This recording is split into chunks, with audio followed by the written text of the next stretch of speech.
सलीम जी, तो आलिया बसु गायब हैं ये कहकर आपने लोगों को हैरान कर दिया है और शुगर आपने बसु लगा दिया वरना लोग इसको भट्ट के साथ जोड़ने में वक्त नहीं लगाते। सिनेमा देखने के मोस्टली 3 रीज़न होते हैं, एंटरटेनमेंट, एंटरटेनमेंट एंड एंटरटेनमेंट। एक ऐसा थ्रिलर जिसके ट्रेलर ने आते ही सबका ध्यान अपनी तरफ खींचा है और कह सकते हैं कि ऑडियंस का मूड सेट कर दिया है कि आपको ये फिल्म देखने के लिए जाना है। बात आलिया बसु गायब है। कौन है आलिया बसु, किसने गायब कर दिया, कौन ढूंढेगा, सारे सवालों के जवाब इस वक्त दे रहे हैं। हमारे साथ है सलीम दीवान जो फिल्म में लीड रोल में हैं और ये बताने वाले हैं, जितने राज खोल सकते हैं उतनी हम कोशिश करते हैं इनसे खुलवा ले हम। सलीम जी, स्वागत है आपका। Thank you very much. कैसे हैं आप? I am good, thank you. Salim ji, तो आलिया बसु गायब हैं ये कहकर आपने लोगों को हैरान कर दिया है और शुगर आपने बसु लगा दिया वरना लोग इसको भट्ट के साथ जोड़ने में वक्त नहीं लगाते। तो सबसे पहले तो फिल्म की कहानी और अपने किरदार के बारे में बताइए। ये कहानी एक सस्पेंस है, थ्रिलर है, किडनैपिंग ड्रामा है और इसमें बहुत सारे ट्विस्ट हैं, टर्न्स है, बहुत कुछ छुपा हुआ है जो कि ट्रेलर में दिखाना सही नहीं था। जो ट्रेलर में आपने देखा है कि 2 लोग एक लड़की को किडनैप कर रहे हैं और रैंसम की बात कर रहे हैं। कहानी उतनी नहीं है। अच्छा। कहानी उससे बहुत आगे है, बहुत आगे है, जो आपके इमेजिनेशन से बाहर है। ये डिफरेंट टाइप की थ्रिलर है जो हमारे देश में पहली बार ऐसी फिल्म बनी है। और नॉर्मली मैं बहुत सिनेमा देखता हूँ, मैं वर्ल्ड सिनेमा देखता हूँ, फिल्म देखता हूँ, सीरीज़ देखता हूँ। मैंने ऑनेस्टली आज तक ऐसी थ्रिलर नहीं देखी। और आपको बता दें कि सलीम बॉलीवुड डायरीज़ में बेहतरीन काम के लिए जाने जाते हैं। कई प्रोजेक्ट्स ऐसे हैं शानदार जो इनके नाम रहे हैं। आपका कैरेक्टर इसमें क्या कहता है? वो किसे ढूंढ रहा है? वो ढूंढ रहा है कि फिर गायब कर रहा है? क्या कर रहा है? वो कुछ ढूंढ रहा है, कुछ गायब कर रहा है। अच्छा। हाँ, कुछ ढूंढ रहा है, वो कुछ गायब कर रहा है। और क्या गायब कर रहा है और क्या ढूंढ रहा है, इसके लिए आपको 9 तारीख को आपको थिएटर में आना पड़ेगा।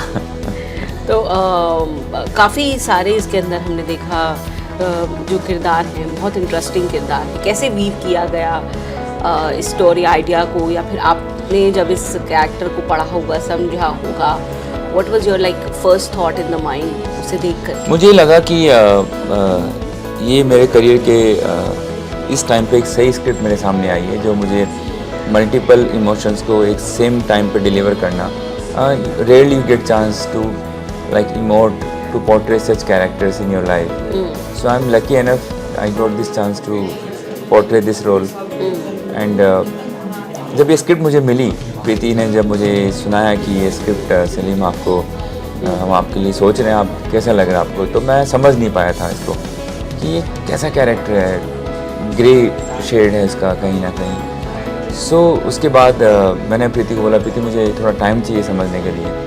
फिर मैंने इस पूरे कैरेक्टरग्राफ को समझा कि कहाँ से आता है, कहाँ ब्रिंगिंग हुई, कहाँ पला बढ़ा और इसके फ्यूचर प्लान क्या है, ये क्या करना चाहता है ज़िंदगी में। उन सब चीज़ों से मैं फ्यूचर प्लान को जब मैंने सुना तो मैं कनेक्ट हुआ।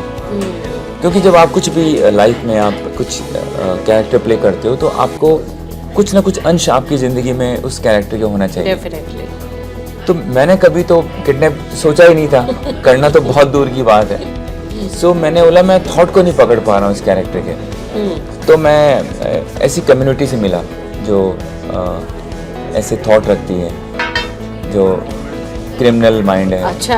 या मैं रियल लाइफ में मैं किडनैपर से नहीं मिल पाया। अच्छा। हाँ, वो लेकिन मैं उस कम्युनिटी से मिला, उन लोगों से मिला, उनके न्यूआंसेस को मैंने नोटिस किया कि वो सेम मोमेंट पे कितने सारे एक्शंस करते हैं, उनकी बॉडी लैंग्वेज क्या है, उनकी लैंग्वेज में थोड़ा फबिंग है और they can't have this continuously I contacts, वो डाउन करते हैं और एक वो अलग स्पेस में छुपम छुपी वाला स्पेस होता है ज़िंदगी का। रियल लाइफ क्रिमिनल साइकोलॉजी को आपने समझा? या उसको समझा मैंने कि ये रियल लाइफ में क्या, तो वो न्यूआंसेस मुझे वहाँ से मिले और फिर एक मोमेंट पे जाके मैं इस कैरेक्टर से कनेक्ट हुआ और फिर मेरे लिए इजी हो गया ये करना। That's interesting. सलीम, हम ये भी जानना चाहेंगे किस किस तरीके के कैरेक्टर आपको लगता है आज की डेट में, व्हेन यू आर लाइक अभी आप बेस्ट प्रोजेक्ट्स अपने करियर के ले रहे हैं, शुरू में कौन से कैरेक्टर्स हैं जो सबसे ज़्यादा आपको लगता है कि एक आर्टिस्ट को पता होता है कि मैं इसमें 100% अपना जस्टिस दे सकता हूँ या उसके साथ जस्टिस कर सकता हूँ। तो कुछ ऐसे कैरेक्टर जो आपने देखो सोचे हैं इससे पहले?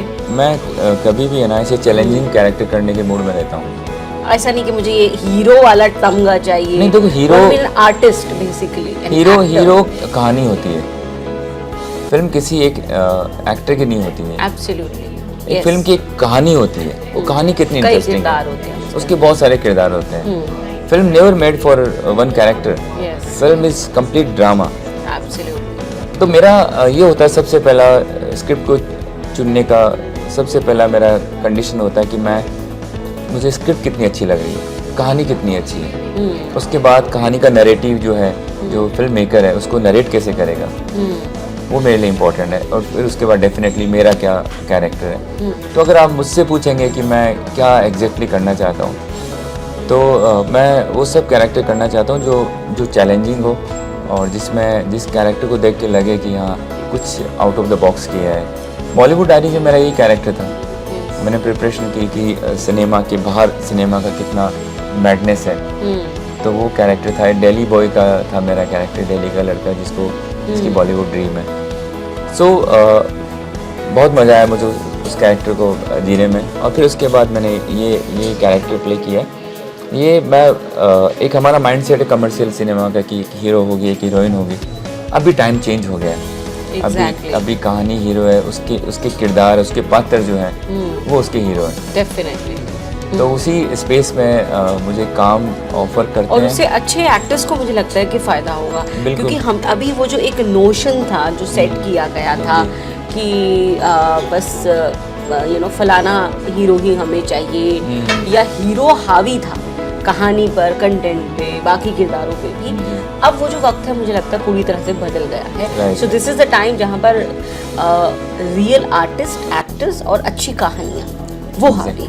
बिल्कुल। और ये चेंज इसलिए हुआ कि लोगों ने उन ट्रेंड बेस्ड फिल्में जो बनती थी उनको नकारना शुरू किया। एग्जैक्टली। तो एक रियल कहानी आई, रियल फिल्म मेकर्स आए, एक हमारी ज़िंदगी से जुड़ी हुई कहानी आई। जो लार्जर देन लाइफ देख के हम लोग पागल थे, वो सिनेमा थोड़ा सा कम हुआ, तो एक्सेप्टेंस बढ़ा लोगों का। और कमर्शियली भी ये सक्सेस है सिनेमा, ऐसा नहीं है कि कमर्शियली वाइबल नहीं है। डेफिनेटली, बिल्कुल देख रहे हैं, लोग देख पसंद आ रहा है। बिल्कुल। हमारे ट्रेलर लॉन्च के बाद इतना हुआ कि मुझे यकीन नहीं आया कि इतना आउटस्टैंडिंग रिस्पांस मिलेगा। तो यूथ का इतना अच्छा रिस्पांस मिल रहा है। सो उसमें मज़ा आ रहा है कि लोग कितना एक्सेप्ट कर रहे हैं सभी कलाकारों को। विनय पाठक जी जो है वो एक अच्छे कलाकार के रूप में उनको याद किया जाता है, और राइमा सेन नो डाउट। तो ऐसे कलाकार इसमें काम कर रहे हैं, तो बहुत मज़ा आया काम करने में। बहुत एक सुंदर फिल्म बनी है। बिल्कुल, एक बेहतरीन फिल्म, और मुझे लगता है कमाल का थ्रिलर। जिस तरीके से सलीम बता रहे थे, ट्रेलर देखने के बाद मुझे भी ये लगा कि इतना thriller is always having some layers to unfold, लेकिन इतने लेयर्स और इतनी मिस्ट्री वाला ये ट्रेलर है जो आपको अपनी तरफ खींचता है। तो सलीम बता दीजिए ऑडियंस को कि क्यों देखने जाएं आलिया बसु गायब। सिनेमा देखने के मोस्टली 3 रीज़न होते हैं: entertainment, entertainment and entertainment. Alia Basu गायब है में आपको ये तीनों टर्म मिलेंगे।